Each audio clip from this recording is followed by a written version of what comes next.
Well, Cooper, today we've got the great Dale Finucane.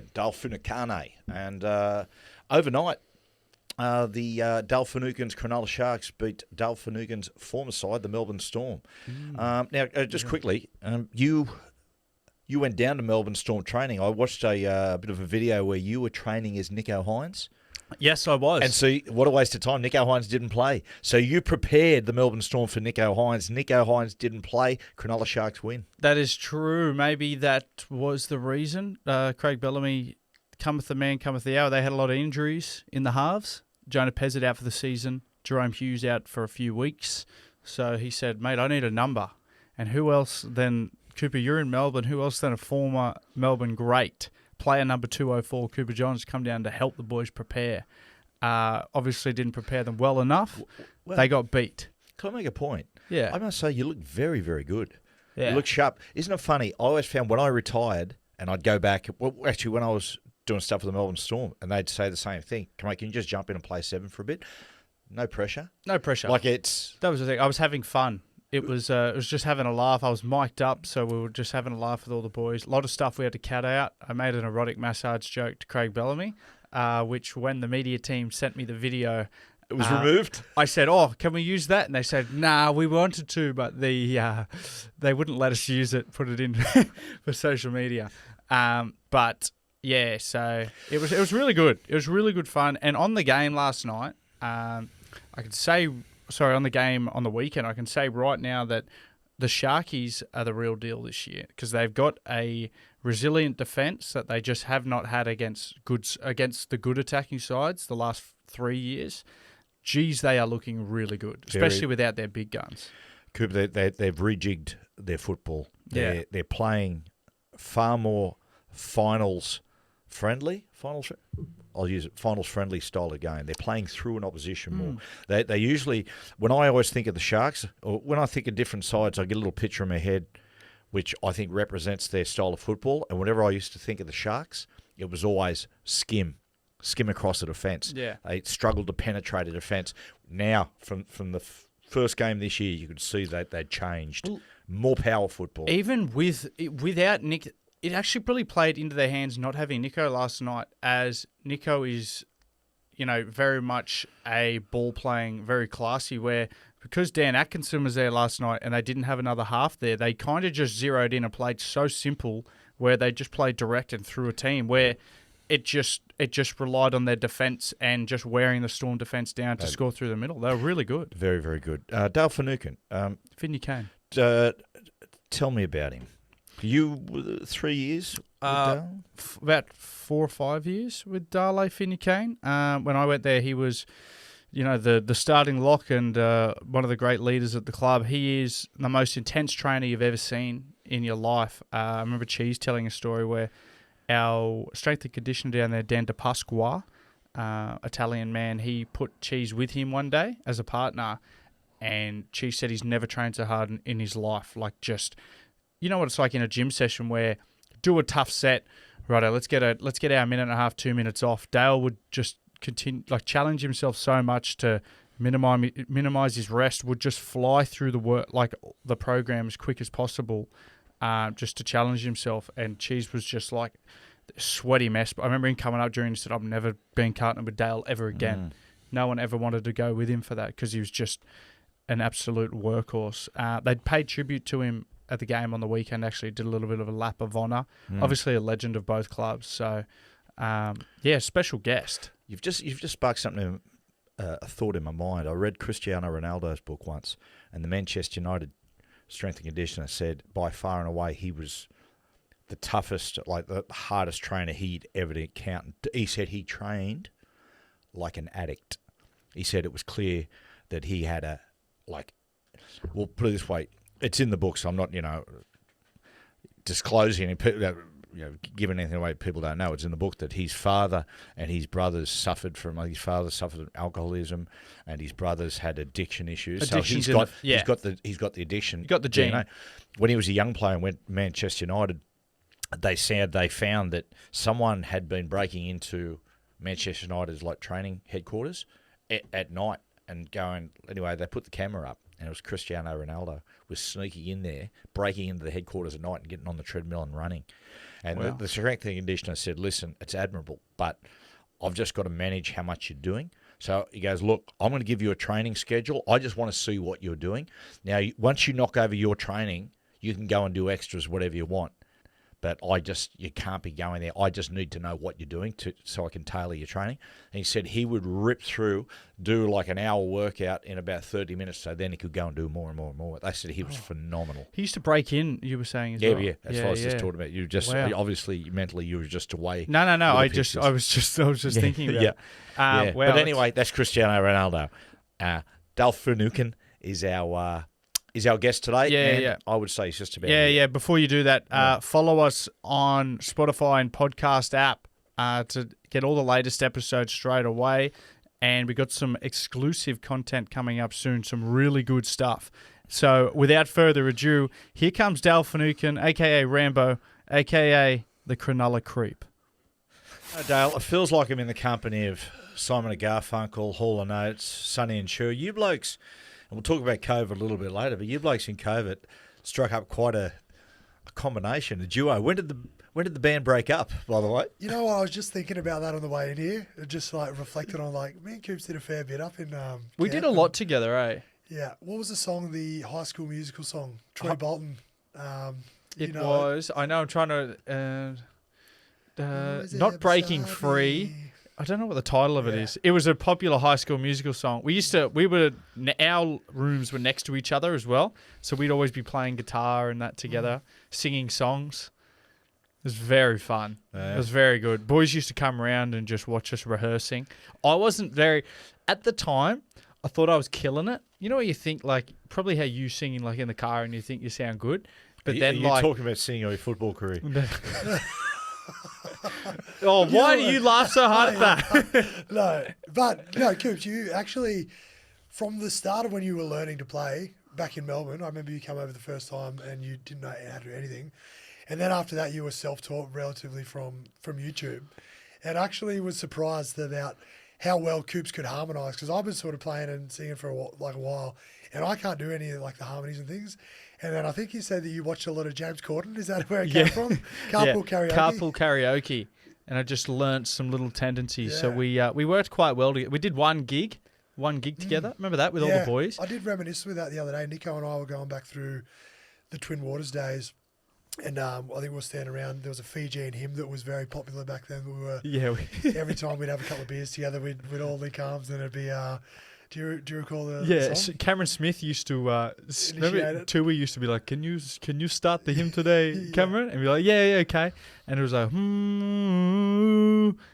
that the Fijians do before a game. It's their version of a haka. Yes. And every time we drink, because we had so many Fijians in the team.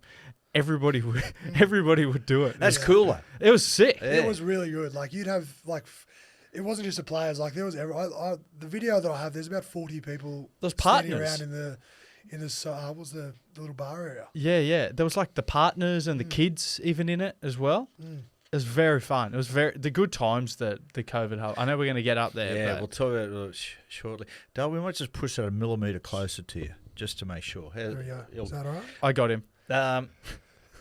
Jesus, Dale. Been a few days now in recording this that you're now going to retire. How you feeling about it now, Dale? Yeah, I feel really good. Obviously, I was disappointed about the way that it ended and, not getting to finish on my terms. But given the way that, it wasn't really a choice in the end, given that, I'd sort of sought advice from two different neurologists. And as we spoke about earlier, I sort of explored all my options about potentially playing and what that would look like. And in the end, it was impossible to be able to do. So I'm really happy about the process that I went through to get to where I am now. And I'm actually looking forward to what's to come, life after football. And obviously sticking around at the Sharks, working out sort of in what capacity that is at the moment. But You know, I'm still really happy about being involved in that environment. You know, it's like both of you. You know, that's probably one of the things that you miss most about, you know, finishing rugby league is not being in those environments anymore. It's interesting, Dale. I was listening to a podcast yesterday with these two young Kiwi blokes do it. It's very good, between two beers, and I have a listen to it. And they interviewed him, Zion. Oh, God, I'm sorry. But what he was a West Auckland boy, once a Warriors territory, and he worked himself up to being the president of Advertise worldwide. And he was talking about the day that he resigned and moved back to New Zealand, and he spoke about there actually is a condition for people who operate in high pressure, high stress jobs, strenuous jobs, that sometimes when they just go bang and just stop completely, they have heart attacks, right? Now, I'm not saying that from your angle, Dale. I'm sorry about that, because you're not looking too well. But you came in, but you're a guy who is a relentless preparer. You've been in a high-pressure environment for a long time. How you feeling? How do you feel when you get up in the morning? Do you feel at the moment still a bit of a loss? Well, you know what, like in talking to a number of players, both present players and guys who've retired, you know, exercise for me is probably is one of the biggest things. And if anything, I've probably been waking up earlier now than what I did while I was playing. I'm sort of, you know, the last week I've sort of been up at 5 every day, getting up, going for a run, training. And that sort of really sets me up to, you know, just mentally feel good. And, you know, I feel like I need that, that outlet. And I don't think that, I guess it's a bit of a personality thing where I don't think the way that I prepared and things for rugby league, I feel like that's going to sort of still flow into the way that I live and I guess the type of person that I am. So that's, yeah, I don't think that's something that's going to change for me. Jack and I had a conversation when Jack pulled up and he's been training a lot. I found that when I retired that I could train harder and better than when I was involved right at the inner sanctum of the professional sport, because there was I had so much more mental energy. How much it takes out of you mentally. Yep. You know, that's straight and meanwhile, Jack's training his ass off. He looks fitter than ever, and the other bloke's turned into a fat, skinny bloke. Jim said he hasn't trained for about 5 months. I haven't trained in 5 months, which is weird because I thought, I won't be running. I'm not a massive, running comes a bit more naturally than like weights and stuff. So I thought I'd get in there maybe and do weights a couple of times a week. I haven't in 5 months even been able to muster myself to go in the gym and lift a weight. Yeah. I did 20 push-ups once in the shower.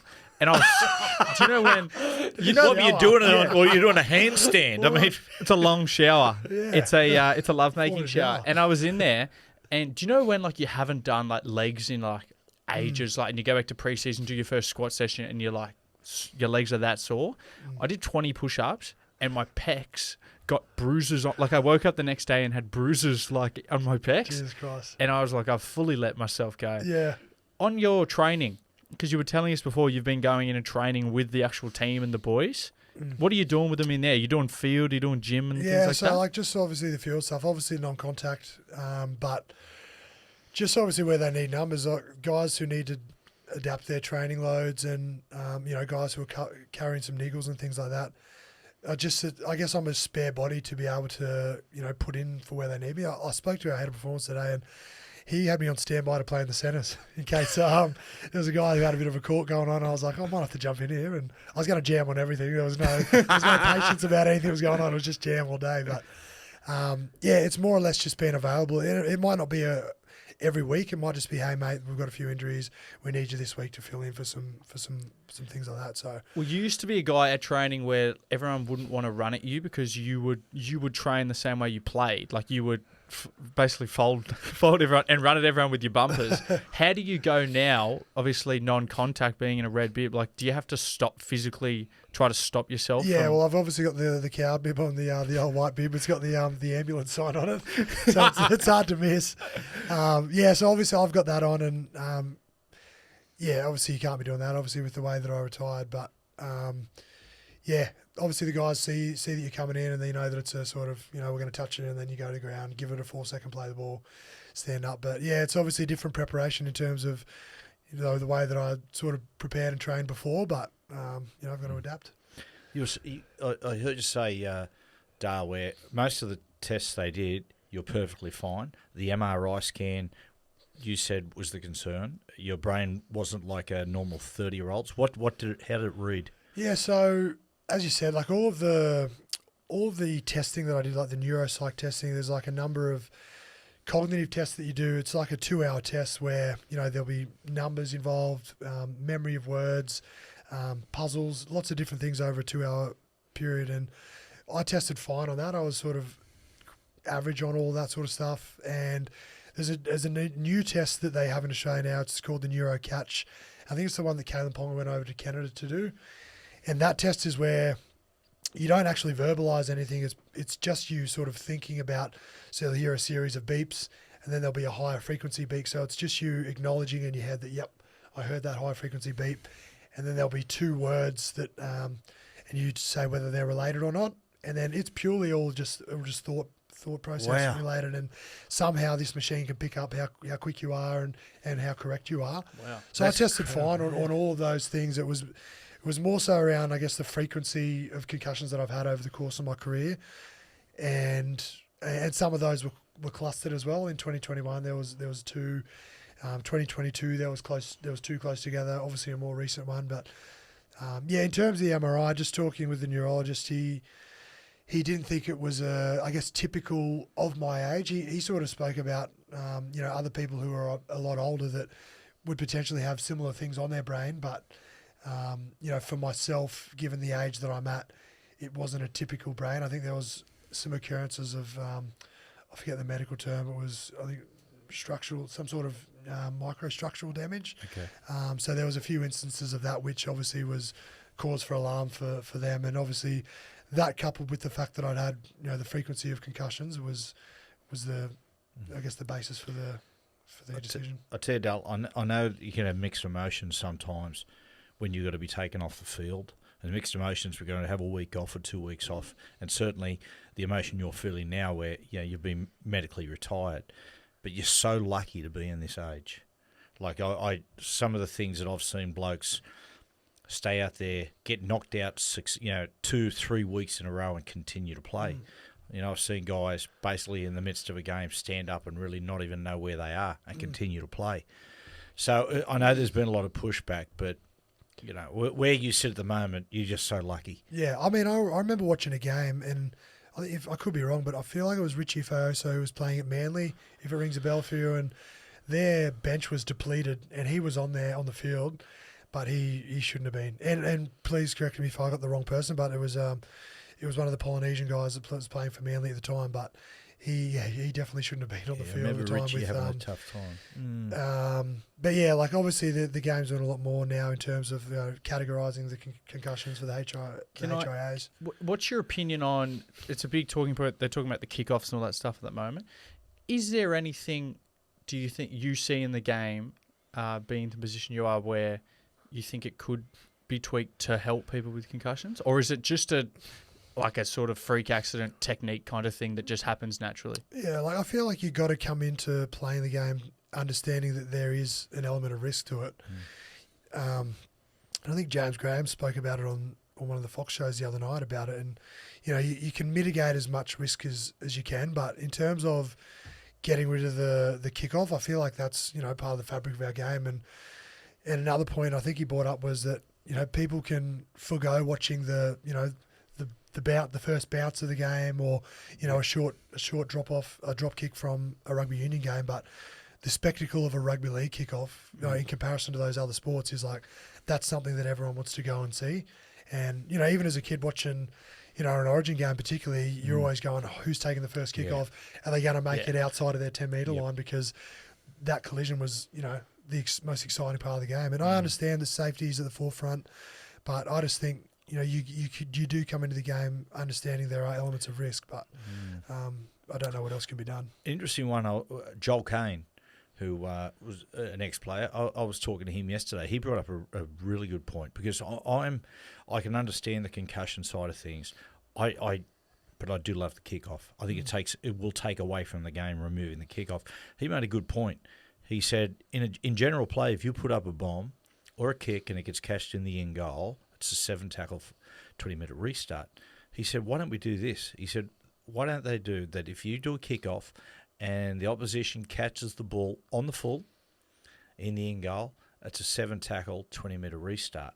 Now, what that would do, that would force the opposition to either look for a short kick or a bit more of a chip kick. They wouldn't risk pushing it into that in-goal area. I get that. It's just a step in the right direction. What about on that thinking as well? What if you just had someone like, Daly Cherry Evans, how he can punt the ball quite low, bounce and it's just a bounce, you know what I mean? And it still can bounce to the 50-metre line. Yep.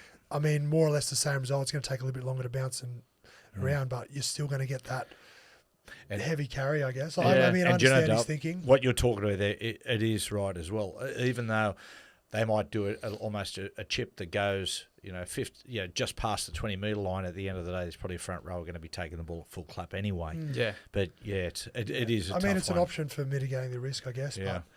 All right, Dale. What about what's next? What's next for you now? What are you thinking? Now that you're retired, what's on the horizon? Is there an occupation or something that you're looking at going into? So obviously I'm sticking around at the club. Training obviously as well where I'm needed. I would like to get involved in music a little bit more. I feel like the last couple of years, obviously we've got 2 young kids, and that's obviously just been hard with those guys to try and find time to be able to play music. But I am interested in getting back into it. Whether I sort of upskill myself in some other areas like, strength and conditioning is a passion of mine as well. Given that I'm sticking around at the club, I feel like I should probably finish some of those, strength and conditioning certificates. So I'm kind of still thinking about it, not in limbo, but still thinking about exactly what I want to do. And I guess the positive thing to come out of premature retirement is that it obviously gives me a bit more time now to think about transition and after football, and obviously I've got the next 18 months to think about what it is I want to do, and I can go to uni or whatever I need to do to upskill myself. I ask you 2 blokes, the three of you, really, is what happens now. I mean, it used to be when you retired from the NRL or Winfield Cup, could you go sayonara, off you go into the distance. What happened? What happens now? What are you given? Have you given ongoing medical for a couple of seasons and a few other things? Yeah, so there's still some things being worked out by the RPA, but there is obviously a lot better now with transitioning players. So I know from looking at Keegan Hipgrave, who obviously retired a couple of years ago. He's based up on the Gold Coast. Tommy Simons, they're both RLPA employees that are working up there, and they've got fitness groups that they go. So obviously anyone who's in that area, they say, hey, let's all get together, and sort of just around connection, because I feel like that's probably the biggest thing with feeling lost to the game is you don't have that camaraderie and that sort of locker room type environment that you've had and you've grown up with. So that's sort of one area. Obviously in terms of ability to accessibility to resources like education and things like that. We do have access. I was speaking to Robbo, our welfare fellow, the other day, and a number of years post career, you've got access to that, whether it's to do courses or tools of the trade for things that you're going to do. I think it's about 10 years. You get if you've done something in your career, medical, if it's an injury from your career, and for tertiary education as well. And obviously they've got that the fund set up for players annually as well. So I think it's about $14,000 a year now. So every player who plays in the NRL now will have a fund that's $14,000 sits in, and every year they'll get sort of $14,000. And then at the end of your career, you might have whatever's in there, and that obviously goes to you to help you transition into life after it. So it's kind of a lot better now than probably back in your day, Matty, where you were sort of lost to the game. Well, there was. I was lucky. I came out of the game and went in and got a job in the media, luckily. But a lot of players, there's no parachute. It's just and what it is, Dale, is for a lot of players, it's they retire, and suddenly, as they walk out of the ground and say goodbye for the teammates, it's a complete loss of identity, which used to be a complete loss of identity. You're ostracised, not ostracised deliberately, but you ostracise yourself from the tribe. And back in ancient times, there were 2 things you were punished for. One was death, or even worse than death, being ostracised from the tribe. And that was a huge problem. How many players did you see go from being these rock star players not like yourself who didn't go into the media, because a lot of that mob did. How many players did you see who were big rock stars in the rugby league world, and then all of a sudden they retire and then they just kind of spiral out of control? It was almost become a cliche. There was so much of it, and I think the wrong word you use. He was almost like a rock star, and then it ended. He just because what that alludes to is what the common belief was. People go, when players would fall into depression post, they go, oh yeah, here they are, they were big stars, and suddenly they retire and they miss the limelight. Now, to an extent, there's probably a small percentage like that, but what it is mainly is just loss of your the loss of identity, the loss of routine, and how you feel within yourself. As much as probably friends say, mate, we're going to be mates for life and catch up and that, it just doesn't happen. That's the big hole. I feel like to an extent, and I sort of haven't had a great chance to think about it, and this might be a little bit exaggerated as well, but almost like institutionalized, where you're like guys who come out of jail, and it's like because you've had like a certain set of regimes and regimented for such a long period of time, it's like you're told what to wear, what time to be somewhere. Like you're told so many things sort of within rugby league, and from a young age, generally from sort of no later than the age of 20 through to after your 30s, and it becomes your life. And then obviously transitioning out of rugby league afterwards is kind of like you obviously have a bit more flexibility and freedom, but it's like you don't have what you once did. It's so true. I was having a beer with a couple of guys who served in the military, and they said the same thing, is that they were suffering, and I said, from what you saw on the battlefield. They said, yeah, there was an extent of that, but Matty, he said we've just completely lost our routine once we left the military. We've lost all our routine. We've lost the camaraderie. It's just this enormous hole that can't be filled. Yeah. What about growing up from Bega down south, inland of Tathra? That's where it is. What was your childhood like? It was good. I started playing league at 8, I think. School down there at the Bega West, which actually doesn't exist anymore. They chucked a bypass straight through it. So they retired it after you left? When you left, you said, we've got a bloke here, he's playing for the Bulldogs, he can't read or write. Time to bulldoze this thing. Yeah, exactly. No, so yeah, obviously that was my school. Actually, didn't go straight through it. It went around it, but they've discontinued it. And then Bega High School was where I went and did all my high schooling. But I really enjoyed it. I sort of did nippers and all the surf club stuff growing up. Sort of dabbled in a little bit of everything, really. Anything that sort of get your day off school in high school. I'd sort of play tennis, badminton, anything to sort of get yourself a day off school. But, I think I really enjoyed the sort of small town sort of country upbringing, and I feel like, I'd like that for my kids as well. I always thought in my early 20s that I'd want to stick around in Sydney long term, but I do feel like after the next sort of few years that we will get back there at some point, and purely because I enjoyed the way that I was brought up, and I want that for my kids as well. Dale, growing up, was there a lot of music in the house?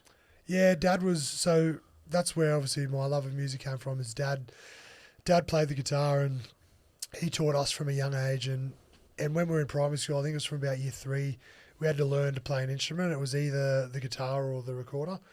So I was never going to play. You wouldn't believe it, I picked the fucking recorder. The only thing I played was the Banks of the Ohio. Mate, I was never going to pick. I actually, funnily enough, I bought my nephews a recorder for my sister, not because I had any interest in him learning it, because I knew it would piss her off to learn to play the recorder in the house. But so yeah, and obviously that it continued throughout primary school, and I was involved in the school bands of primary school, and that carried into high school as well. And I still remember there was a year 7 performance that I did. And I didn't have the guitar, and it always feels a little bit more daunting when you don't have the guitar, because it feels like it's almost like hiding behind something to hide behind. Yeah. But it was just me up there.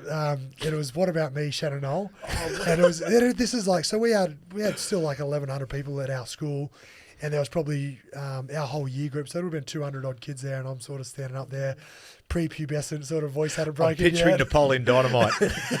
Yeah, and that was sort of like my first real introduction into like a decent sized crowd, and like having a lot of pressure on me. And then obviously, throughout high school, I was always involved in those sorts of assemblies where you'd have, you play gigs, and I actually played I was in year 9 or 10, and I actually played for a couple of guys who were doing the end of year 12 sort of assessment, and so I just filled in for a guitarist for those guys. So I've always loved music, and it's sort of just a hobby that I've enjoyed doing outside of footy. Well, you know, funny, Knowlesy sat in this seat 4 weeks ago. Yeah. Really? Yeah. Actually, I did see that pop up on the Yeah, good to see you listening No, to the podcast. It's funny because he actually said that he got up at a recent concert and sang a Dale Finucane song. Good. Mate, so your partner Matty's from down there as well. Childhood sweethearts? Yeah. High school sweethearts? High school sweethearts. How'd you win? You told me a story about the time you asked her out on a beach one time. Oh, that's right. So I'd actually, the way that I knew, a small town, so you kind of know of everybody. At the time, she was actually at a different school. She went to the Catholic or the Anglican school down there. And I was with a girl at the time in year 9, so I was 14 or 15 years Playing old. the field, Dale? Yeah, I was working the field. And I actually got dumped on the beach by this girl, and somehow Matty had known about it. And one of my friends was up with Matty on the beach, and he goes, "Oh, watch this! Dale's about to get dumped here."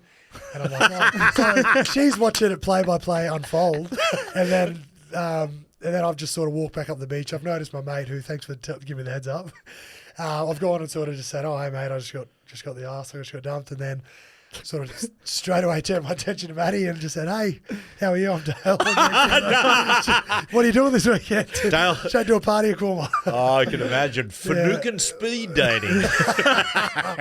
You're a bad man, Dale. So that's how we met, and then obviously we actually didn't start going out until probably a year or maybe 8 months later. A true love story. I know. Yeah. The ages. I know. Hey, sorry, what did you have? I was just going to say, unless you got something else there, I No, was just you going to go. move into clubland. Right. And the Bulldogs, you're scouted and you go to the Bulldogs, and it's like the Bulldogs are a club with a great tradition. Like growing up in the 80s and playing into the 90s, and through the 90s, Dale, you are a stereotypical Bulldogs player. Bulldogs players are always fit, they're always tough, and they're always really great competitors. How did you find the club when you first got there? Yeah, really good. And it was funny, I wasn't actually supposed to move up until the following year. So how it all unfolded was I was playing at a country carnival at 17 in Newcastle, and I got a manager picked me up, and then not long after sent me a 4-year deal to sign for the Dogs, and they were meant to be 2 stay-at-home years, 2 years of 20s. First year I ended up staying at home. Second year we thought it would be better if I got up and sort of transitioned and did a year of high school in Sydney and played SG ball.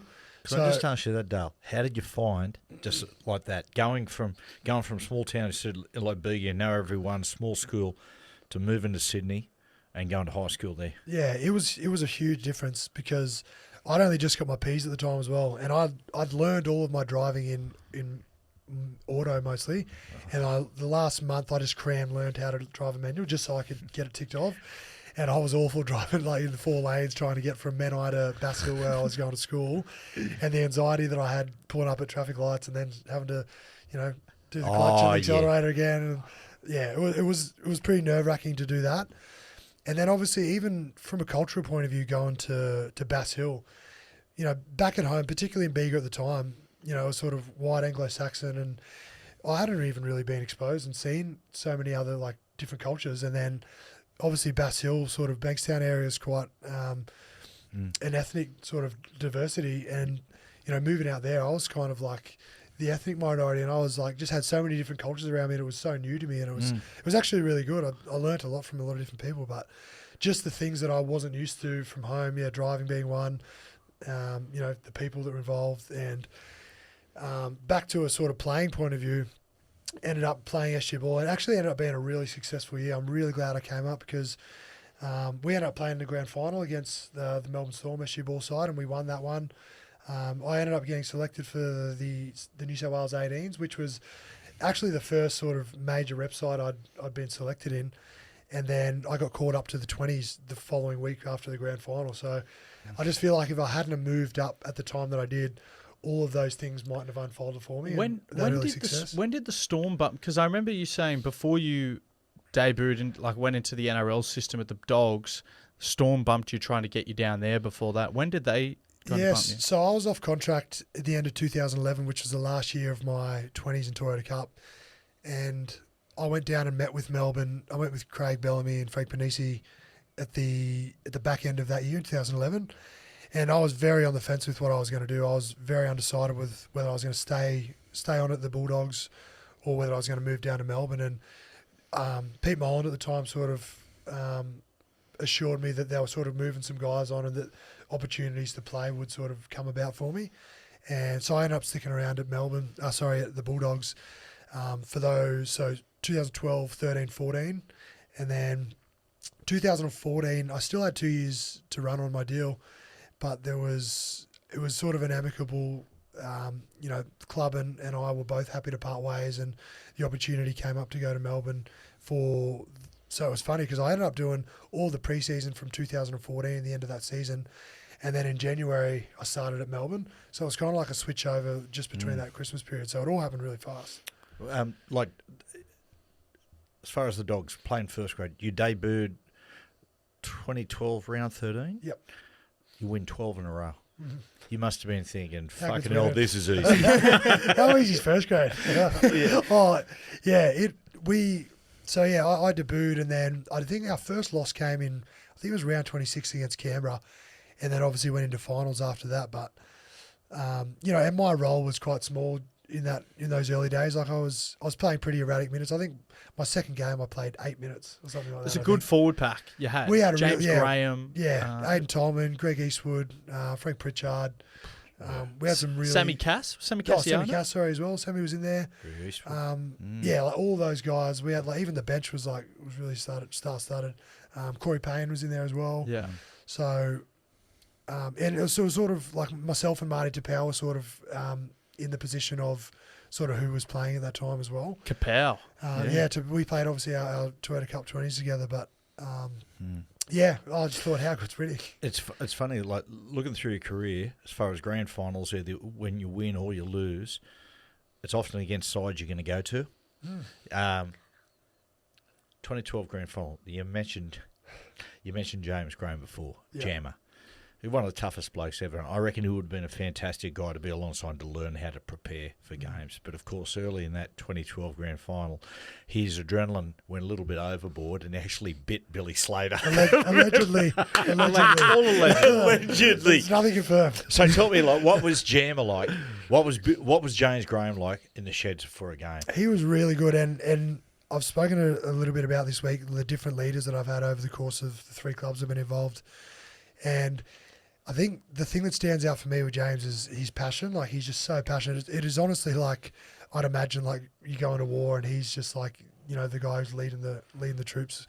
In different styles, I guess, to someone like Mick, who's a little bit more calculated and, I guess, more reserved in his approach to it. But James is, everyone knows how sort of vocal he could have been at times on the field. And, that came out pre-game as well. I think my first game as 18th man was against the Titans up there prior to making my debut, and I just remember that I was so excited being 18th man, and I don't know if it's still echoed today that people get genuine excitement, but just being around the environment of seeing how everyone prepares, and I'm sort of just watching everybody, and I still remember James sort of with his the finger, the bent finger, yeah. but he's just how passionate he was and about wanting to do so well for the team. Were you devastated to lose in 2012, or at that point you're a young guy and you're thinking to yourself, and a lot of guys never get to play another grand final, but you're thinking to yourself, I'll be here plenty of times after. Oh, to be honest, I was devastated about it, but at the same time, I certainly didn't take it for granted, but I also at the time don't know if I knew the magnitude of what we could have achieved. Yep. And as I said, it was my first year playing first grade, so I was hopeful that opportunity would come again. But statistically, it doesn't happen for a lot of players. Like I think I spoke about someone like Dave Nofaluma the other day, who until he sort of transitioned down to Melbourne, I don't know that he'd been involved in a finals. No, he'd never played a finals game ever. Similarly with Luke and then Brooks, I don't know he whether put the he'd curse. been involved. Noffa put the curse on. He came down to Melbourne and then We went out like one week after each other. So for someone who's obviously played, a decade footy in David Nofoaluma, it was, there's guys like that who don't have lucky enough to be a success. What about 2 years later, you go 2014, you guys get beat by South in that iconic grand final. Another James Graham moment off the kickoff, he breaks Sam Burgess's face, the cheekbone. Was that a tactic in that thing? Like Sam Burgess is the leader. No, not breaking cheekbone. Right, but were you guys? He's the face of their pack. Him and GI were the guns. Were you guys going after him in that game? It is interesting, and I've since heard a podcast where James on the buy round where he talks to Sam Burgess about it, and he says that you weren't supposed to be back there. In other words, the lock at the time, because he was playing lock, I believe, he was supposed to stand at the front. Traditionally two front rows at the back, lock at the front, and I'm not sure whether he swapped with Tyrrell so it wasn't spoken about because James was surprised as anyone else when Sam was the first one who was bringing the ball back because, I think Sam just wanted to be the first one to have contact in the game. I interviewed James a few years ago when he first retired, and I asked him about that, and he said when he ran onto the field and he saw Sam there, he took that as a front, like it was a challenge for Sam, and he said, whoever's kicking off, he said, kick it to Sam. I want to get some action on. He's a scary man. All right, then after that, like you said, you go down to the Melbourne Storm. What did you heard about the Storm? Because there's a lot of infamous, scary things that come out of the Storm camp. I think the first thing for me was like the playing group, like Cam, Coop, Billy, that everyone spoke about, the big three, and obviously Craig. And I'd obviously met Craig and Frank before, and it was interesting in trying to sign me there the first time around. I really loved Craig's honesty because, if you're trying to get someone to a club, you might try and make it look pretty and dress it up a little bit. But he sort of let me know that it's going to be hard. He's like, mate, if you come down here, it's going to be hard work. You're going to be tested, and if you get through all this, like, you're going to So I've really appreciated that honesty straight up. You didn't ring the Titans after and say, hey. No. But yeah, so I really, that was one thing that sort of stuck with me, and the reason why I was really happy to go there, a few years later when I eventually did go. But you'd obviously heard about all the, the infamous army camps and the work programs and all those sorts of things. But, I'm not sure if I told you this, Q, but I actually got away with not doing the work program. We'd always got lucky enough that it always started late enough. You son of a bitch. So tell us the work program. So you get there, your first ever, you only have to do it once. You go for 2 weeks. So you get up at 4 a.m. and you do gym, your weights and stuff in the morning. Then they send you off to do like physical labor all day, like a trade. You do a trade basically. Me and Harry Grant did like plumbing. But That's right. You nearly ruined the bloke's business. Yeah, I nearly did. I derailed it. And then you come back in the afternoon and you've got like wrestling and conditioning out on the field. It's long days. Just training's hard enough as it is, and then the mental fatigue of trying to get yourself up physically for like it really makes the whole thing's around making you appreciative for what you've got. So you missed out on it, Dale. Well, he must have looked at you and said, "You don't, mate." Look at these hands. They're not working. No, so I obviously was lucky enough that we were sort of successful enough every year that would be late enough start that we didn't do it, because I think it was always new guys who came into the club. And obviously, as I said, I came in January, so I sort of missed that pre-Christmas period. So the timings never worked out that I was able to do it. So gotcha. I'm lucky. Yeah. Righto, boys. Tell me about the army camp, right? So new players, everybody's got to do the army camp. I spoke to Craig a couple of years ago in an interview, and he told me, he said the best guy, he gave Kingy a rap, who's Josh King at the club. He said he was very good at the army camp, and he said, but the best who ever did it was Dale Finucane. So, boys, first he never mentioned you, Cooper. Sorry. So I'll ask you first, Cooper. Tell us about your experience. I heard you ended up naked. Yeah, did I end up naked? Because of the chafe. Oh yeah. So on ours it was myself, Harry Grant, Brandon Smith, Paps was on it, Pappenhausen. Yep. And that Tino Fasumalala Owie, he was on it as well. We had a really young crew. It was like the youngest crew they'd ever done. And we were getting absolutely hammered. And I got really bad chafe in between my legs.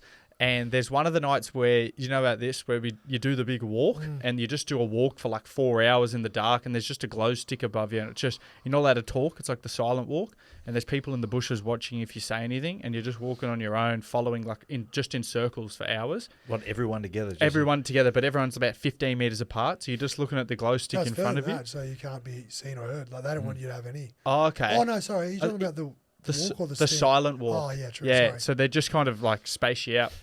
And my chafe got so bad. To be fair, Cheese had chafe between his ass. And at one stage, I was walking past and there was someone wiping Vaso in between his ass cheeks trying to get it. But for the last 2 hours, I went, fucking bugger this. And I just pulled my skin's down and I was just completely nude. And I had my skins over my thing and I was just walking through. And I remember speaking to the boys saying, I just remember this bare white ass with the glow stick like was just kind of bobbing up and down. And Bellyache was behind a tree at one point, and I was walking past this tree, and I just heard him go, just laughing. And I kind of looked back, and he was just peering, because he always tries to stay hidden. Yeah. He was just peering out, looking at my cock and balls. Yourself, Dale? Did you love it? I kept my clothes on. Yeah, okay. It was. What I did in my second year there, because obviously I missed the first opportunity to do it. And you know what it's like. I remember sitting down in the spa the week of heading into the camp, and there's always like a bit of nervous energy around. As you know, whenever you've got conditioning or something's going on, there's always whispers and things like that, and people telling you stories about what they've done, as you sort of just alluded to, and like you're sort of asking about, oh, do you sleep? Do you do this? Like, and just sort of picking their brain about everything. So I kind of just went into with the mentality of like, we're not going to sleep for 3 days, which we barely did anyway.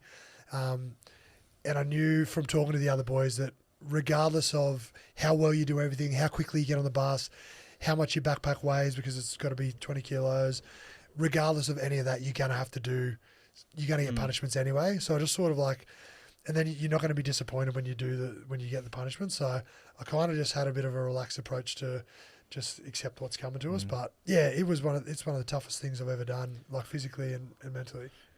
Going to Melbourne, not that the Bulldogs don't play a scientific style of football, but the Melbourne attack is complex. And you've got Cronk, you've got Slater, you've got Smith, you've got Munster and guys that are buzzing around and they're playing at that fast, structured pace and everyone's got to hit their cues. How did you find that? Yeah, it was interesting. Like Craig he just has a really simple role for, individuals and units within the team and just has a high expectation on your individual role and then collectively, whether you're a middle, an outside back, a spine member. And, if everyone's doing those roles the best that they can, then, the machine sort of works, if you know what I mean. And, for me, I just felt like I had quite a simple role down there as well. And if I just played my role within the system, then, things will fall into place for us. And, we had, the spine players that you just spoke about down there, they controlled the game so well and they communicated so well in the field that it just made our jobs so much easier. And, we didn't really have to think about it. Mm. What about you and Craig? Because you and Craig Bellamy, everyone kind of... Well, the running joke down there was that you were actually related. He was your dad because he took you under his wing and you were his favourite son amongst the playing group. Well, you might have it confused with Ryan Hinchcliffe and Dallas Johnson, maybe. No, you got them covered allegedly as well. How quickly did you form that bond with Bellyache?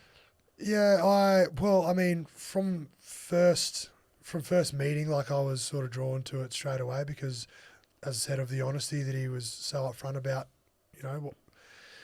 what it was going to be like when I got there. And, I've even since, sort of around, my concussion stuff more recently, feeling comfortable to have conversations to him completely away from football, whether it's life stuff. I just feel like, he's obviously wise and he's been around the game for so long, and I just feel comfortable talking to him about, important decisions. And, I think just over the course of the 7 years that I spent down there developing that relationship obviously helped with that.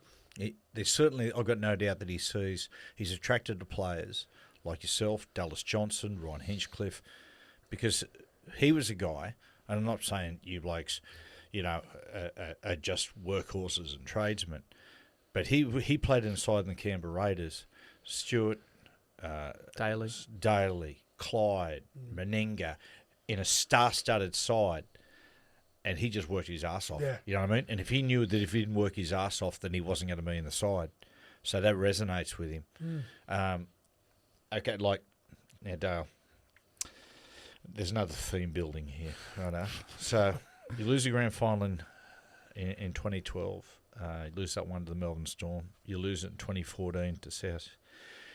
2016, you make the third grand final, and bugger me, your future side Sharks beat you. Yeah. Dale, that's 3 grand final losses in a row. You must have been thinking, I've been taken over. There's a demon has put a curse on me. Well, I think leading into the 2017 grand final against the Cowboys, a journalist had made me aware that if I'd have lost that Cowboys game, it would have been some sort of Australian record for grand finals played for no wins. So, Reedy. What do you think? So I was adamant not to let that one occur. How nervous? How much psychologically did that play on your brain? Were you actually like shitting yourself? No, it really didn't, to be honest. Because, like I said earlier, like I was really grateful just to be in them, and I knew that they didn't come around easily. Even though obviously I was fortunate to have 4 up until 2017. But it was Richie McCaw came in that week to speak to us after the prelim that we'd won before the Cowboys game, and he was I think what he said sort of really resonated, where in those other grand finals I never really took in the atmosphere, and like I actually don't have any real memories of 2012 and 2014, like really nothing on field. It's only in reviewing on video that I'll go, oh yeah, like I remember that, but recollection of things isn't great on those. But he was really sort of spoke about like taking it all in, look at the crowd, find your family, like while you're singing the anthem, like really embrace everything. And I just feel like that sort of took a load off, and I didn't have any anxiety around it, and it was probably the most confident I felt going into particularly a grand final. But even a game, like given the magnitude of the game, like I felt more relaxed than I normally would feel, and I think it was a lot down to what he said. Oh, that was a great side. When you talk about the greatest sides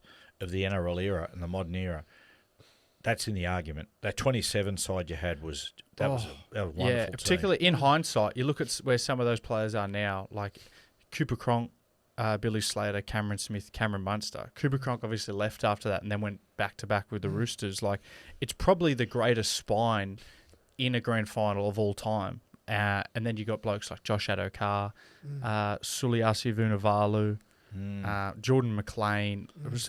Jesse Bromwich International too. Jay Brom, Kenny, Tohu Harris. Yeah. Oh, yeah. What a player. Yeah. Where does that side sort of rank in your head? Yeah, I haven't really reflected on it, to be honest, but now you say it out loud, like, 3 of those players are, some of the greatest of all time.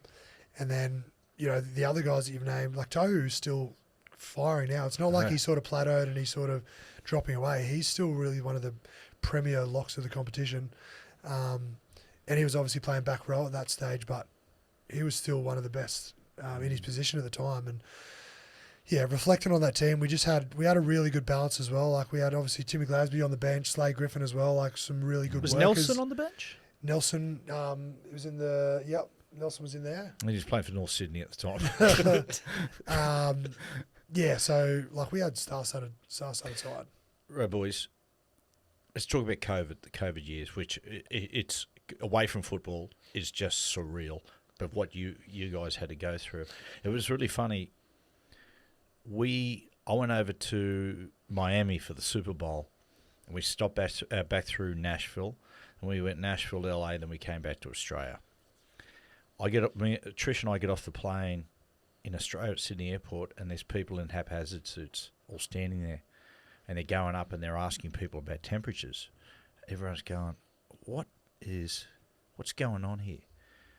For you, Dale, what was it like as far as the team was concerned?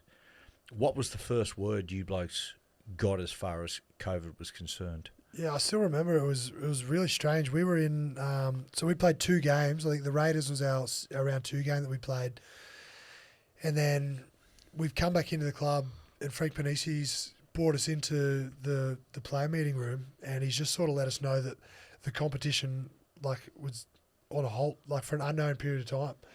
And obviously ended up being, I think, 8 weeks altogether, 6 to 8 weeks. But we didn't know that at the time. So it was just like, you just can go home, you just can sort of do what you want, and we'll sort of keep you up to date. Like, there was nothing definitive in what we were doing. So it was such a strange time. And then, following that as well, you probably remember, Coops, where we ended up going to Albury-Wodonga for because it 3 weeks. It was on the border. We couldn't train in Melbourne, so we used to have to drive up to Albury to train, and then basically you could sort of go back and forth. But that was kind of our home. We had a 3-week period where we had accommodation. Did we have there at some point? I remember we were sitting when everybody got back into Melbourne. It was probably only a month we were away, and then we come back. And it felt like we hadn't seen it. It felt like a whole new year. It felt like we had. And I remember Cameron Smith came back. He dead set looked like Hugh Jackman in Logan as Wolverine. Like when you don't see him for 20 years, he came back with like this big beard, this lumberjack. And it was like he had disappeared in a time capsule for years. And he come back and he was like, whoever handles this period the best is going to win the comp. Everyone went, okay, old man. And we did have, throughout that period of 6 to 8 weeks as well, we had like Robbo, the welfare guy, I think in BP, created these connection groups. So like once on a Friday or something like that, we might grab a beer and like you say someone would facilitate on Zoom. A Q&A, like a question on Zoom. So you'd have 40 heads on Zoom. And then there'd be a Q&A with someone. You might have a beer in your hand, but you'd see all the things that people have done, like, oh, he's dyed his hair, and he's done this. So I was like, there'd be so many different, facial hairs and different things that were going on. I miss those Zoom parties. Oh, yeah, mate, that was so good. They were so much fun. Now, flash forward, we have to go up to the Sunshine Coast. Melbourne was complete lockdown zone. Basically, it was like the only state that you couldn't be in. We're up at the.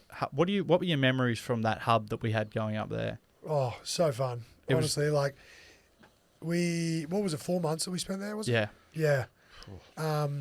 It's interesting because you're living with you train, you see plenty of football players as it is in day to day, but then you're living with them, you're having meals together.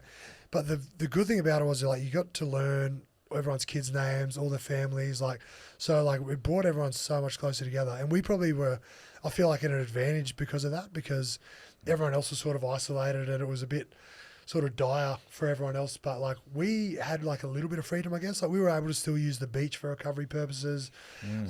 Twin Waters itself was massive. The lagoon was probably a kilometre around it. It was like a resort. Yeah, there was there's kayaking there. There was heaps of different things you could do. So I was in terms of day-to-day stuff, it was pretty good.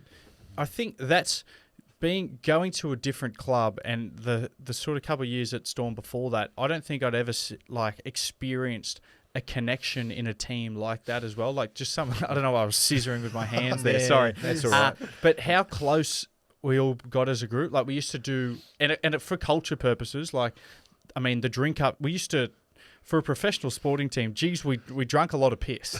We drank a lot of piss, but you had to because. We were going to go mad otherwise. Now did you have your 21st birthday? I had my 21st birthday up there, yeah. Oh, you do? Yeah, thank you for remembering that. I do. Yeah, we had also debuted that year as well. So that was exciting. You came on the Zoom and everything. But just even the Storm Hour, Dale, when we used to do once a week, we do a cat. It was basically the equivalent would be Sunday night with Matty Johns. We basically came up with our own little show once a week, and we would everybody would have a little segment on it. Yeah, there'd be a lookalike segment. There'd be a Q&A with Dan. We'd have our welfare guy, Brian Phelan, who sounds very amateur. I don't want to be compared to this. Nah, well, actually, you hosted a Dally M's of your own too with Nico, didn't you? Yes, at the end of the year, we did a Dally M award. Where we were going through doing the points tally, and we Father of the Year. Yeah, Father of the Year. Was that you? No, it was Becca Fusi won Father of the Year. Oh yeah, we said because, like you're saying, we sort of understood. We started to understand what people were like as dads and people's wives and everything. Felice Kafusi was probably the worst father and wife. He's not a bad father. In the NRL. I love it. He's not a bad father, but he's just not present. He's just never there. You've been exposed to me. Yeah, God, that's saying something. Yeah, he call docs. He'd just be out playing cards with all the single boys all the time. We're like, where's Beck? And you'd see his partner Beck with 3 kids. She's juggling 3 kids and pushing the pram. Hi, honey. He's going, hey, Beck, I'll see you later.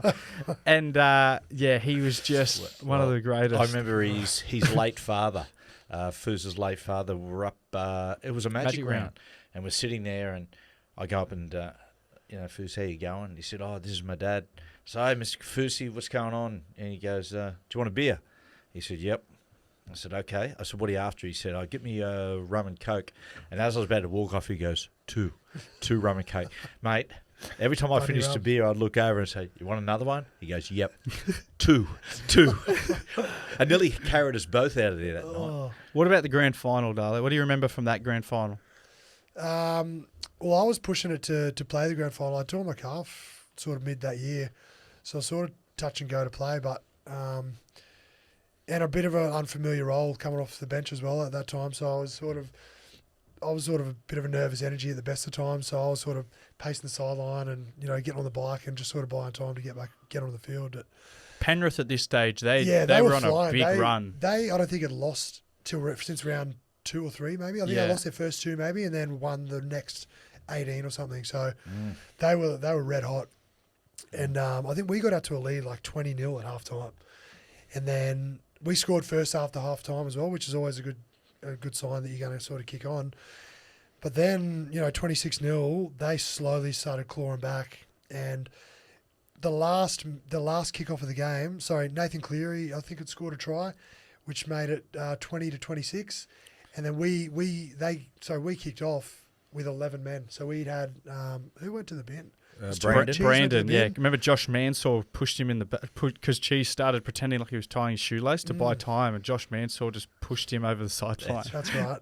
And then we had another man in the bin as well. So there was anxiety because we were kicking off with 11 men, just going, they're going to throw the ball around here and offload. Brisbane know all about that. Yeah. Them coming back. Yeah. Right. Let's look at we had Nathan here, and Nathan now has established himself as arguably the best player in the world, given what he's done. You just beat him in that grand final. What was the plan, Dale Cooper, if you can remember, for Nathan Cleary? I'm sure it would have been obviously nullifying his kicking game, and they've got a bit of a unique system down there, obviously with their spine. Obviously, that given that Isaiah Yeo plays quite a roving role for him as well, so it was probably not just around Nathan. It was probably more around all of their spine players because they got threats everywhere. And I think if you remember, Isaiah Yeo put a kick in for a try as well during that game. That was pretty cool. I remember the big emphasis was on their back 3. That was kind of always the biggest, just big threat for their Toto, Edwards, because they used to do such a big job for their forwards and conserving energy. 21 tackle bus. Yeah, I thought I misread that. I thought that was season tackle bus, and I thought he would have had more than that. But I was like, that was a game. Yeah, 21 tackle. That's insane. We chatted. I remember when we spoke to Nathan. Nathan that's said, more than I've had in my career. Sorry, me too. It's ever. I remember chatting to Nathan. He said that grand final and the physicality that like the forwards and the kick pressure and just how everybody was so physical and just doing small things like just pulling his jersey and making him just work that little bit harder. He said he learnt so much from that, and the next year when they went into preseason, they just adopted all of those methods and put them into their own game. Oh, really? Yeah. Not to be bullied. Yeah, they didn't want. He said he's never felt bullied like that before, and he never wanted to be bullied. That's interesting. I think I've heard on a podcast Nathan speak. I think his debut was against Melbourne Storm. I could be wrong, or at least one of his early games. And I think Jesse might have sort of got into his ear as well. It's like, must have put some kick pressure on and said, it's going to be a long day, bro. Yeah, yes. That was this podcast. That was this podcast. There you go. Hey, Dale, I imagine, I was going to ask you before, it just slipped my mind. I was going to ask you about, like, when the Bulldogs suddenly say to you, yeah, they've got a bit of salary cap pressure. Mate, we're happy for you to go. That must hurt. But compare that to where Melbourne, mate, like you guys have just explained everything you've been through. Whereas at the Bulldogs, you're a younger player with a lot of tomorrows. Now you're an older player. And Craig Bellamy says to you, Dale, sorry, mate, we can't keep you. You can look elsewhere. How did that feel? Yeah, it wasn't. There was never really any discussion around we can't keep you. It was just, I think that the club knew at the time that their offer couldn't rival another one, and it's not all about money either. Like, for me, that wasn't even priority number one. Like, being happy at a club was my priority number one. Was you can go somewhere for a lot more money and longer time. But I thought of, like, you sort of hypothetically think about everything. If you go somewhere and you're not successful, I know how disappointed I was after a loss and how shitty I was for days after it. And I just didn't want to feel that way all the time. So, in my decision of going to the Sharks at the time I felt like it was the most similar to what the Sharks, to what the Storm was, for what I'd spoken to Craig Fitzgibbon about, what he'd envisioned for the club. Yep.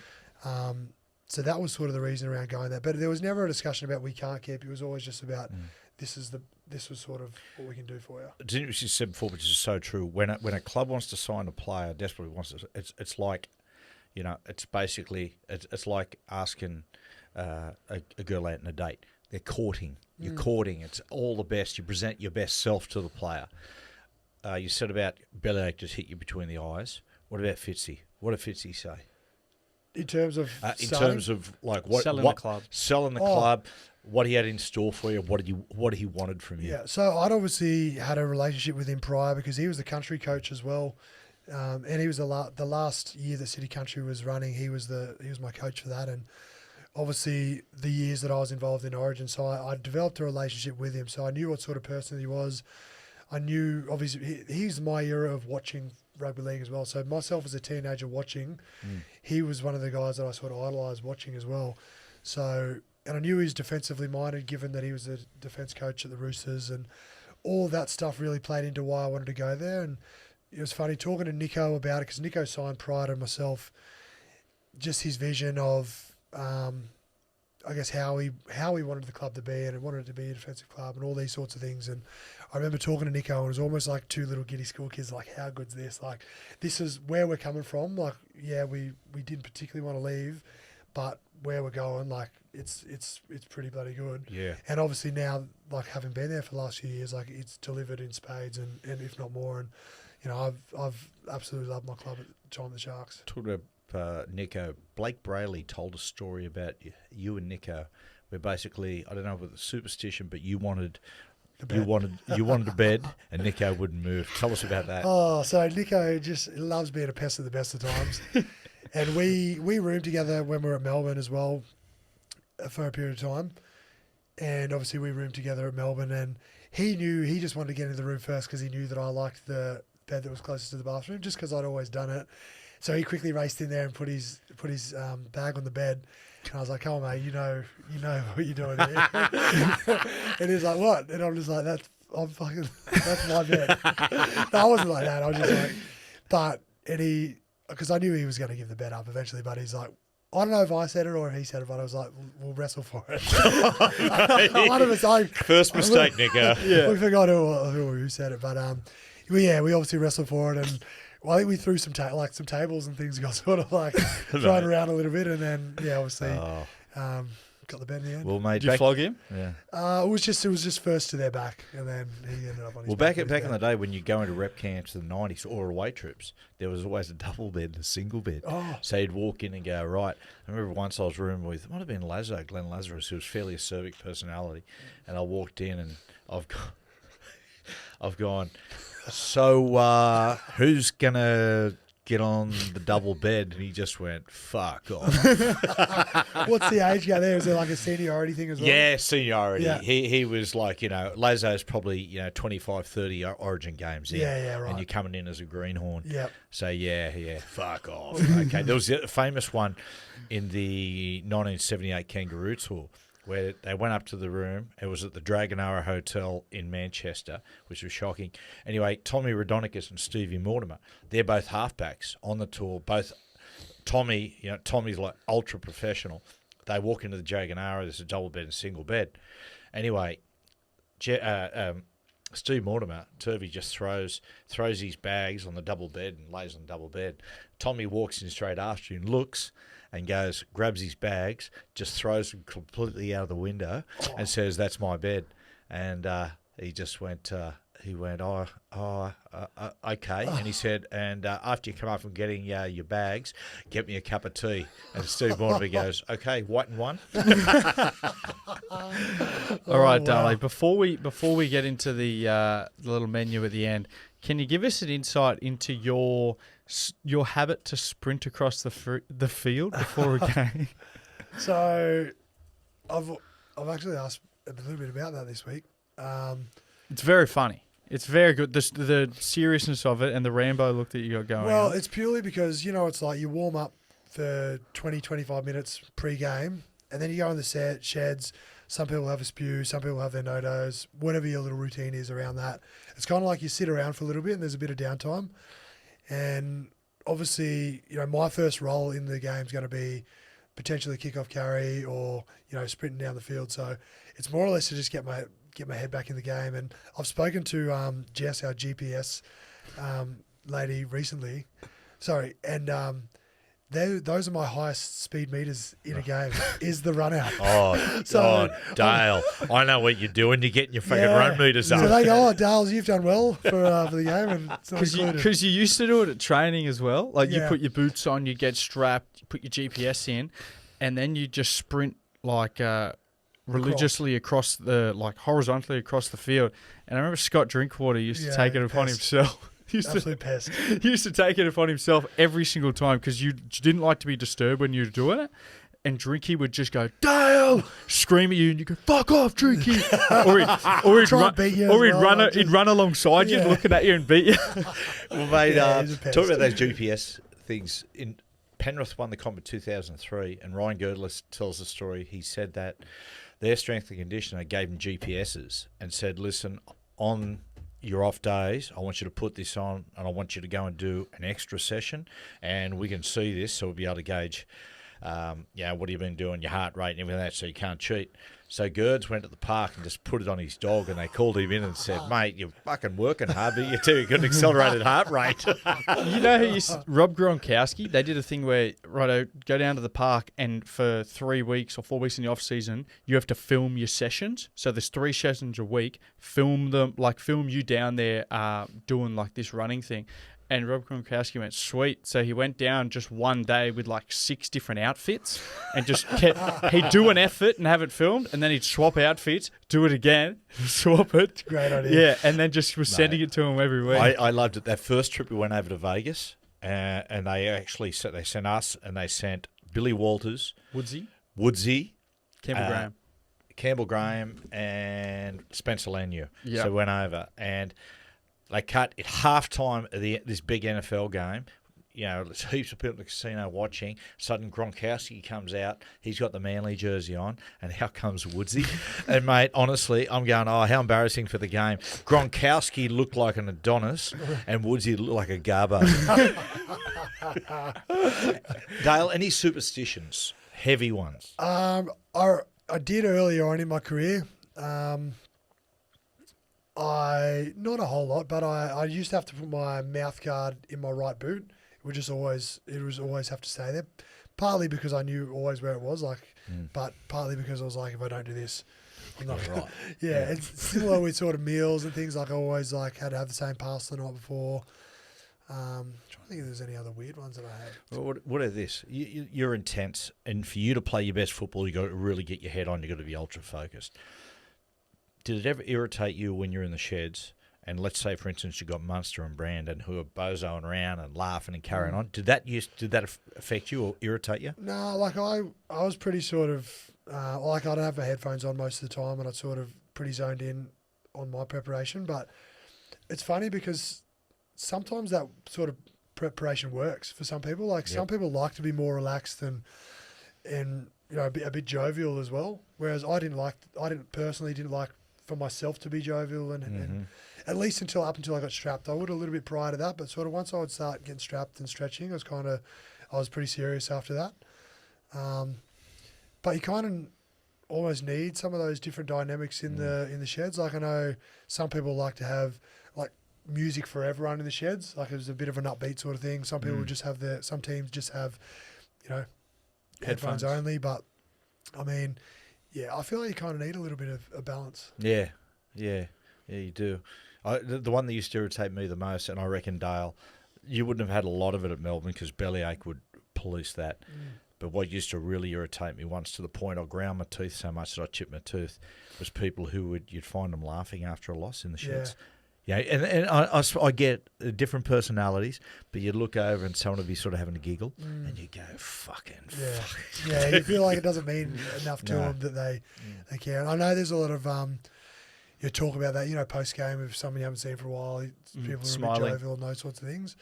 Yeah, generally, I like to try and do that after, in the sheds or sort of somewhere else, because Totally agree. yeah, I know I get the perception that goes with it that you don't care and things like that, which is not the case. Often the case is just that someone has moved clubs that you've been at and you haven't seen it for such a long period of time that you're really good friends. I get the spectacle side of it as well, that it doesn't value it enough. My thing about it is, I think shake hands, say to the thing, mate, go and have a shower. Let's catch up. I'll come into the sheds or whatever. Because you just got to understand sometimes there's people at the ground who are living right on the breadline, who have scrounged and got their membership, got their season passes, maybe bought a jersey for their young fella that they really couldn't afford, and their whole week depends on happiness or is the side winning. And I can imagine sometimes they're on the field and they're watching the heroes go around. At the end, they're standing, and they're having a laugh with the opposition. I just think of it from that perspective. Yeah. And I think there's just got to be a little bit of an awareness for the players sometimes. Yeah, I'm with you. I never liked to be seen to be, having fun after a loss. Because I generally felt shit anyway. You know what I mean? I wasn't sort of... So obviously good mates with Cookie. Say if they sort of beat us, I'd say, hey, mate, I'll talk to you inside. It was just like a bit of a public perception thing as well. You didn't, like you say, to the people who scrounge and they love doing this and coming. It's like you're sort of taking that away from them. Yeah, I'll see you in the nightclub after Cookie. Yeah. See the vinyl room. I'll see you, kittens. Hey, righto, Dale. What's that? Let's get... I think it's pet store. Okay. Let's get into a little rapid-fire menu of questions for you, okay? Okay. What 3 songs have had the biggest impact on you? Oh, over my life?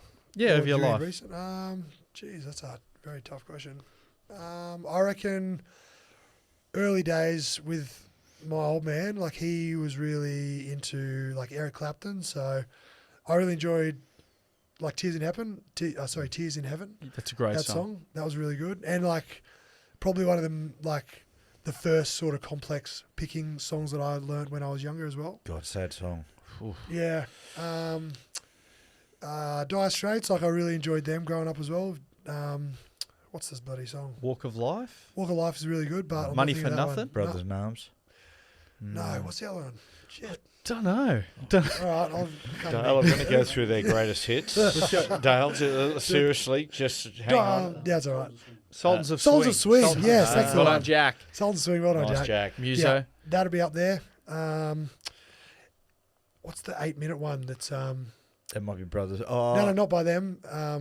There's a lady who shone. Oh, Led Zeppelin. Stairway to Heaven. Stairway to Heaven. That was another song in terms of from a guitar point of view, learning, because there's so many different segments of the song. It goes for 8 minutes. There's a really slow part, and then the rocky part at the end. It's there's so many different parts to learn. Just let you know, I'm calling you Professor.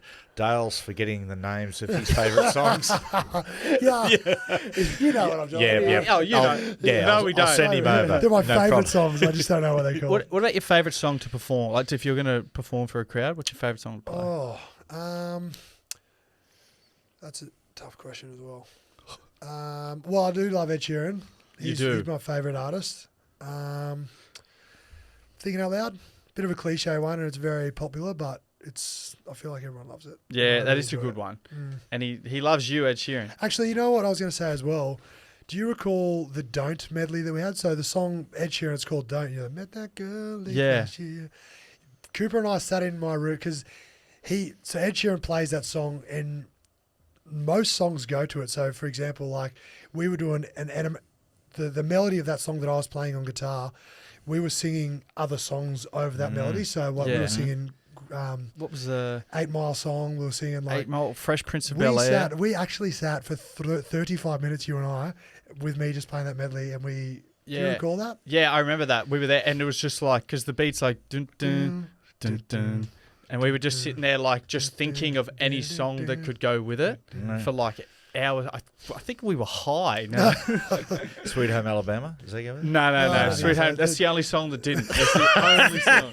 But it's funny, isn't those songs that can mash? Yeah, and you pull the chords apart. mashed Well, so remember well. that the 4 chord, the dudes that did the 4 chord song, like they did a A minor YouTube FCG. video. Yeah, and they just played like the biggest hits, and they were just continually using the same riff to play play all these different songs. It was essentially what we were doing. Take your word for it. We Coop. who's shut up, Matthew? Who's your biggest musical hero? Well, I'd say like Ed Sheeran's my favourite artist. More recently, an Irish fella, Derrmot Kennedy. I'm surprised he's not more world renowned than he is, because he's like, in terms of lyrics, like he is. Just, you know how these days all the pop music is very cliched. Like there's no cliche whatsoever. It's very sort of Great sound too. Yeah, and he's good. got really like great range. You know, I'm talking all the music. Yeah. I don't know what I'm talking about. The Irish great writers, great Yeah. poets, James Yeah. Nico Joyce. Hines actually played. I remember Nico played a prank on. He really wanted these Dermot Kennedy tickets, and Nico had the hookup for it. And Dale was like, "Mate, can you hook me up?" And he went, "Yeah, mate, I'll sort it for you." Got him the tickets, and then told the girl, like, The lady from Sony. the lady from Sony, like, tell Dale that they're going to be at like ticket booth 4. And then when he rings, say you don't have them. Like they're there, but say you don't have them. I'd had it prearranged. How do we? Yeah, like so I could have got tickets somewhere else, but Nico told me that I could get the tickets and then pull the pin on it.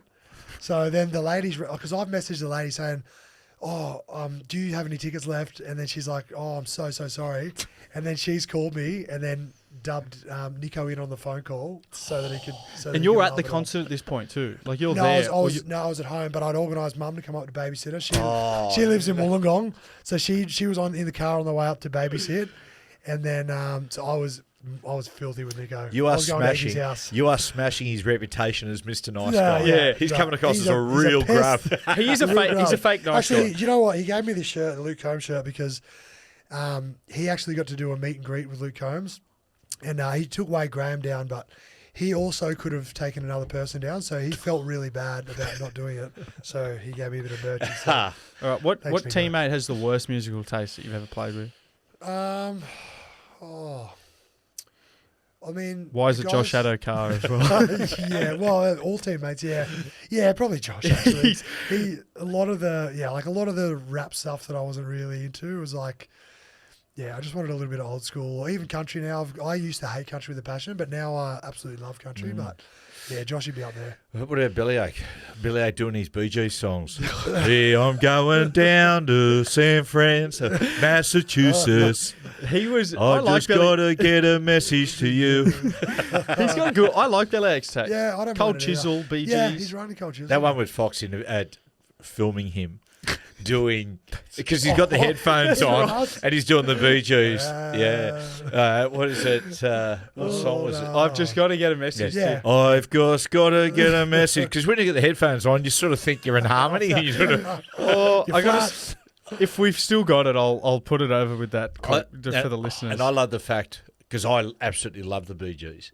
And what did you say? You said that, the old man likes the Bee Gees, and he goes, yeah, I like it, but I don't like any of that disco shit. And you go, geez, I tell you what, you're eliminating a lot of the Bee Gees there. Pretty sure most of it's disco. Do you recall any songs from, was it the north of England? I'll Be Cleaning Windows. Do you remember that song? That's mine. Yeah. You got me. You set me up. Nah, Yeah. I was talking to Coop before I came on the podcast, and I remember you were telling me about that song, and I went away and I actually learnt the song, and then you just never asked me about it again. So I was just like, I've gone away and George Formby. Yeah, Yeah, yes. Dad got drunk Windows. one night and rang us and said, Dale, you've got to learn this song. And told Dale the whole backstory of it. Dale was like, North it of must England. be Matty's favourite song. I'll go to all this effort and learn the lyrics. And then Dad just must have completely forgotten, just never asked him about it again. Yeah. Because that's George okay. Formby was a Wiganer. He was a Wiganer who was a famous skittle player. Well back in the 50s, but some of the stuff stands up. It's great. It is. Listen to me. It really, trust me, people. It is a you great told song. us. You know I what? went and learned it. It was good. We got a couple more here, but Dale, can you, to send us off, can you Can you tell the punters the Molly Meldrum story? Oh, no. Oh, no. Your first ever interaction with a hero? No, because there was a lot of redemption after that. Oh, really? Yeah, it was redeemed. I won't. No, I better not. Yeah, you sure? Yeah, I better not. It is good. It's really good. I'll tell you off air. What does it involve? Just involves Dale getting really rejected by Molly Meldrum. Oh, hang on. It was heartbreaking for Dale. It was so funny though. Wait, that's pretty innocent. Yeah, I didn't want to incriminate him. Yeah, he doesn't need any more incrimination, Molly. Dale, thank you very much. Thanks for Awesome. coming on Thank the you, potty. mate. Thanks for having me Lots on. of fun. And Dale, listen, mate, congratulations. We said it before, but unbelievable career. Mate, there's nothing more you could have done. So, mate, be satisfied. Thanks, Matty. Appreciate it, mate. Thanks for having me on, guys. No worries. Good on you, Dale. Send you that invoice. Nice one, Coop. What a gentleman. But never a gentleman, as they say. Very rough and rugged. Really good chat with him. Just lots of good stories. Obviously, he would have played until he was probably 100, like if it wasn't for the medical retirement. So it's good to see him happy and in good spirits because when I knew he was coming in, I kind of thought he, might be a little bit, because rugby league's been his whole life since he was 17. So I would have thought it might have had a bigger effect on him. But it's good to see he's happy and in really good spirits. Yeah, the way he held himself. He just we saw him off and he was walking across the road. He just looks like an old-fashioned footballer. He's the sort of guy, mate, I reckon he'd just dig holes for the fun of it. Yeah, dig holes, fill them in. Dig holes, fill them in. Lay bricks, knock the wall over. Lay bricks. Just loves hard work. Yeah, he's not as handy as you might think. Really, Dale. Yeah. He's more of when he goes home, he's kind of the guy you'd imagine him like building a wardrobe for his, or like doing handyman or something. Exactly No, right. he goes home, plugs his guitar into the amp, and just sits there and jams out all afternoon. My type of guy. Yeah. He's a really good, my kind of lover. Good on you, Coops. Thanks, Matty. Good one. Johns.